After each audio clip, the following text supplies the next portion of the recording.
학점은행제 제대로 이해한 후에 시작하고 싶은데 일단 플래너가 신청부터 하라 해서 찝찝했을 겁니다. 이왕 할 거라면 빨리 시작하는 게 좋긴 한데 그래도 중요한 건 짚고 넘어가야죠. 그래서 이번 영상에서는 시작 전에 모르면 손해보는 9가지에 대해서 다뤘습니다. 사소해 보여서 금방 있지만 놓치면 학위가 안 나오는 대참사가 발생하는 것들이에요. 여긴 편입 채널이지만 학은제로 편입 응시 자격을 갖추는 과정도 도와드리고 있어서 잘 알고 있습니다. 플래너들도 잘 몰라서 사고 나는 경우 있으니 경각심을 가지고 꼭 주의하시길 바래요.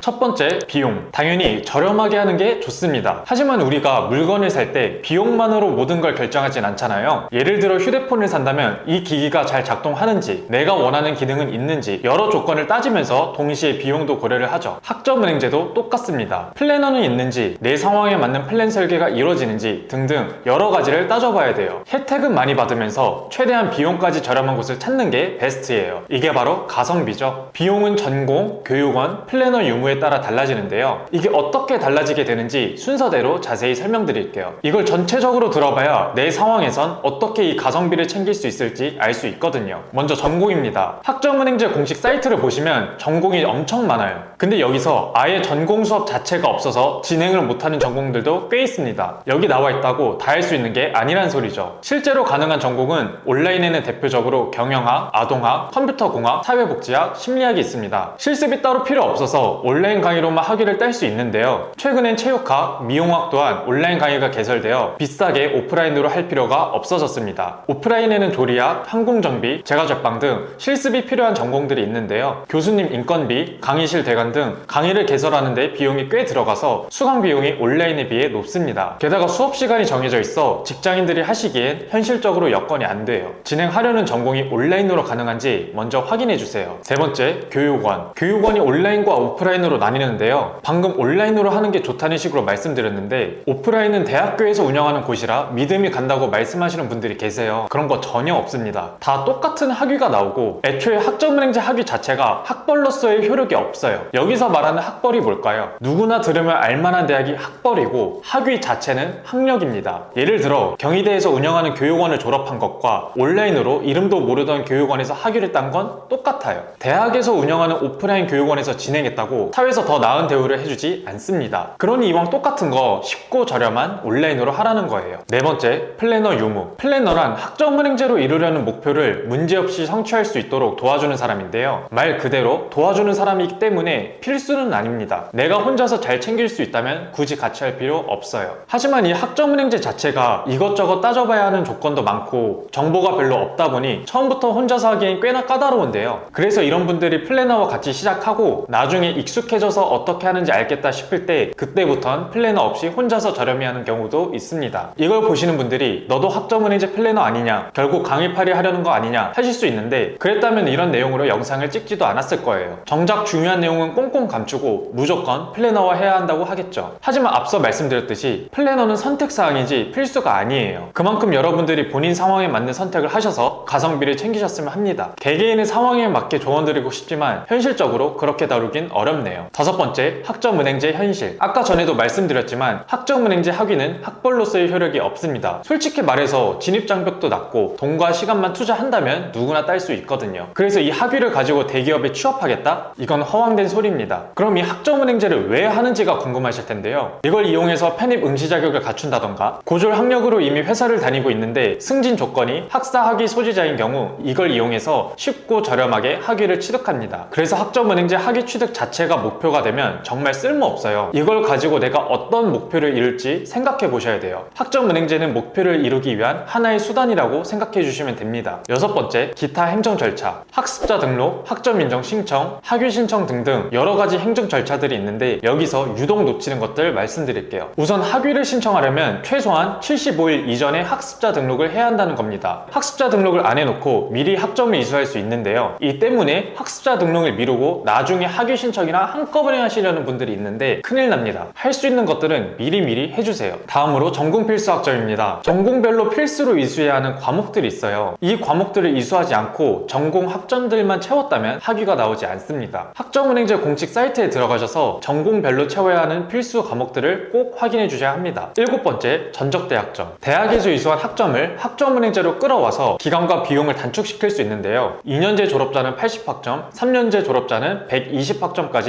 인정받을 수 있습니다. 그럼 학점은행제로 학사 학위를 취득하려면 140학점이 필요하니까 3년제 졸업한 사람은 20학점만 이수하면 되겠네? 이런 생각을 하실 수 있는데요. 그런 경우는 많지 않습니다. 대학에서 전공 학점으로 이수한 게 학점은행제에선 일반 학점으로 인정될 경우 일반 학점은 최대 50학점까지만 인정돼서 그 이상은 인정 못 받습니다. 대학 학점을 모두 활용하진 못하는 거죠. 학점들을 분류해보기 전까진 최대 몇 학점까지 인정받을 수 있는지 모르는 겁니다. 8번째, 자격증. 자격증도 학점으로 인정된다는 거 알고 계시죠? 하지만 자격증이라고 모든 게 학점으로 인정받는 건 아닙니다. 운전면허증, 기능사, 토익 이런 건 안 돼요. 그리고 자격증이 여러 개면 그중 하나만 인정받을 수도 있습니다. 전공마다 중복으로 인정되는 자격증들이 있거든요. 대표적인 예로 경영학 전공에선 매경 테스트랑 테셋 2급이 각각 18학점으로 인정되지만 둘 중 하나만 인정됩니다. 분류와 직무번호가 같다면 중복으로 처리되거든요. 추가적으로 자격증은 학사 과정에선 최대 3개, 전문학사 과정에선 최대 2개까지만 인정됩니다. 마지막으로 독학사. 이름이 생소하게 느껴지실 텐데 그냥 주말에 시험장 가서 시험 치르고 합격하면 학점으로 인정받는 시험이라 생각해 주시면 돼요. 1단계부터 4단계까지 있지만 1, 2단계는 크게 어렵지 않아서 웬만하면 활용하는 게 좋습니다. 이걸 하는 이유는 자격증이랑 똑같아요. 학점을 빠르게 이수해서 학위 취득 기간을 단축시키려는 겁니다. 1단계에서 현대사회와 윤리, 사회학개론을 추천드리는데 만약 전적대나 학은제 수업으로 똑같이 사회학개론이라는 명칭의 수업을 이수한 게 있다면 중복으로 처리되어 한 개만 인정돼요. 이렇게 말하니까 참 까다롭네요. 주의할 게 많습니다. 네, 여기까지 학점은행제 주의사항에 대해 알아봤습니다. 새해를 맞이하며 뭔가 새로운 도전을 위해 알아보는 분들이 꽤 계시는데 이걸 하자니 은근 골치 아파 보이지 않나요? 제도 같은데 이것저것 조심해야 될 게 많으니 그냥 포기하고 싶을 것 같기도 합니다. 이런 분들을 위해 무료 상담을 도와드리고 있는데요. 상담 받아보신 분들은 아시겠지만 개개인의 상황에 맞는 방향성뿐만 아니라 자격증 준비할 때 필요한 요약 자료도 드리고 있어요. 도움이 필요한 분들은 고정 댓글에 있는 카톡 링크 통해 어떤 점이 어려운지 남기시면 됩니다. 무료 상담이지만 이렇게 도와드리는 데는 이유가 있습니다. 바로 구독과 좋아요예요. 영상 시청해주셔서 감사합니다. 행복한 하루 되세요.